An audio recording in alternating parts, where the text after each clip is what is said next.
Hello, ഇന്ന് ഞാൻ പനീർ മസാലയാണ് ഉണ്ടാക്കുന്നത്. അതിനുവേണ്ടി കുറച്ച് മിൽമേൻ്റെ പനീർ എടുത്തിട്ടുണ്ട്. അതിലേക്ക് കുറച്ച് മുളക് പൊടി ഇടുന്നുണ്ട്. കാശ്മീരിയൻ മുളക് പൊടിയാണ് ഇടുന്നത്.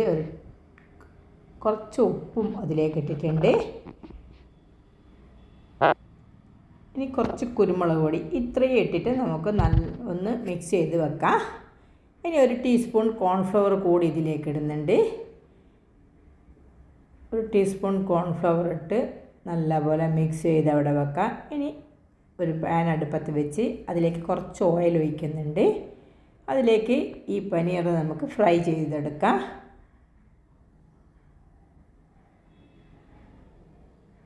ഇപ്പോൾ എല്ലാ പനീറും ഇതിലേക്ക് ഇട്ടിട്ടുണ്ട്.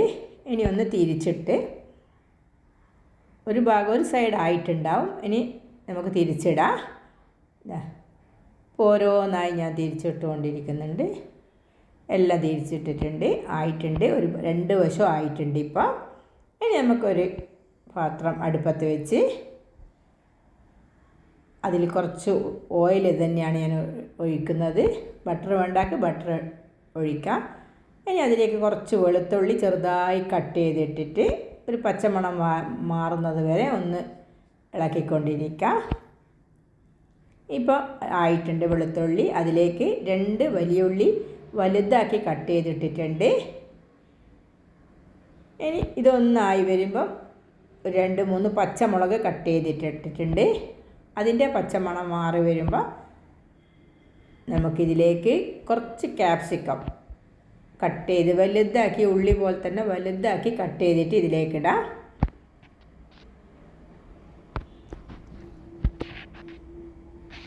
ഇപ്പോൾ സ്വാമിമാരൊക്കെ ആയതുകൊണ്ട് വെജിൻ്റെ ആവശ്യമുണ്ടല്ലോ. വെജ് കറിയാണല്ലോ കൂടുതൽ വേണ്ടത്. അതുകൊണ്ട് ഇതിന് നല്ല ടേസ്റ്റാണ്. ഇപ്പോൾ ക്യാപ്സിക്കം ആയിട്ടുണ്ട്. ഇനി ഇതിലേക്ക് 1 ടീസ്പൂണോളം കാശ്മീരിയൻ മുളക് പൊടി ഇടുന്നുണ്ട്. പിന്നെ ഒരു 1/4 ടീസ്പൂൺ മഞ്ഞൾപ്പൊടി ഇടുന്നുണ്ട്. ഇനി ഇതിൻ്റെ ഒരു പച്ചമണം മാറുന്നത് വരെ നമുക്കൊന്ന് വഴറ്റി കൊടുക്കാം. ഇനി ഇതിലേക്ക് 1 ടീസ്പൂൺ കോൺഫ്ലവർ വെള്ളത്തിൽ കലക്കി ഒഴിക്കുന്നുണ്ട്. ഇപ്പോൾ തീ വളരെ ചെറുതാക്കി വെക്കണം, അല്ലെങ്കിൽ അടി പിടിച്ചു പോവും.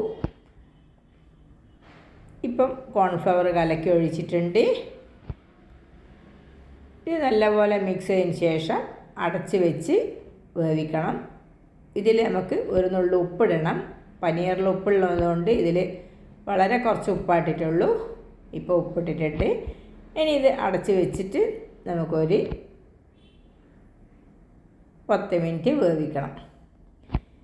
ഇനി ഇതിലേക്ക് 1 ടീസ്പൂണോളം സോയാ സോസ് ഒഴിക്കുന്നുണ്ട്. 1 ടീസ്പൂണോളം ടൊമാറ്റോ സോസ് ഒഴിക്കുന്നുണ്ട്.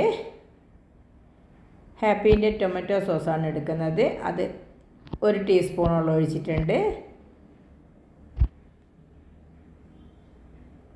ഇപ്പോൾ എല്ലാം മിക്സ് ചെയ്ത് വെച്ചിട്ടുണ്ട്. ഈ വെള്ളം ഒന്ന് ചെറുതായി ഒന്ന് വറ്റുന്നത് വരെ നമുക്ക് വെയിറ്റ് ചെയ്യാം.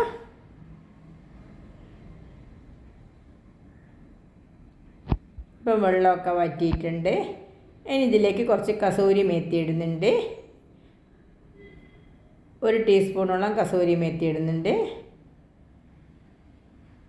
അതുകൂടി ഇട്ടിട്ട് ഒന്നുകൂടി മിക്സ് ചെയ്തതിന് ശേഷം ഇപ്പോൾ ഉപ്പെല്ലാം കറക്റ്റാണോ നോക്കിയിട്ട് ഉപ്പ് പോരെങ്കിൽ കുറച്ചുകൂടി ഉപ്പിടണം. ഇനി നമ്മൾ ഉണ്ടാക്കിയ പനീർ, ഫ്രൈ ചെയ്ത പനീർ ഇതിലേക്കിട്ട് വളരെ മെല്ലനെ ഒന്ന് ഇളക്കി കൊടുക്കാം. ഇതെല്ലാം കൂടി യോജിപ്പിച്ച് വെച്ചിട്ട് നല്ല പനീർ മസാല കറിയാണ്. എല്ലാവർക്കും ഇഷ്ടപ്പെടും. ചപ്പാത്തീൻ്റെ കൂടെയോ പൊറോട്ടൻ്റെ കൂടെയോ ഒക്കെ കൂട്ടാൻ പറ്റുന്ന ഒരു കറിയാണ്. ഇനി ഇതിലേക്ക് കുറച്ച് മല്ലിയില കൂടി ഇട്ടിട്ട് പനീർ മസാല റെഡി ആയിട്ടുണ്ട്. എല്ലാവരും ഒന്ന് ഉണ്ടാക്കി നോക്കണം. Okay, thank you.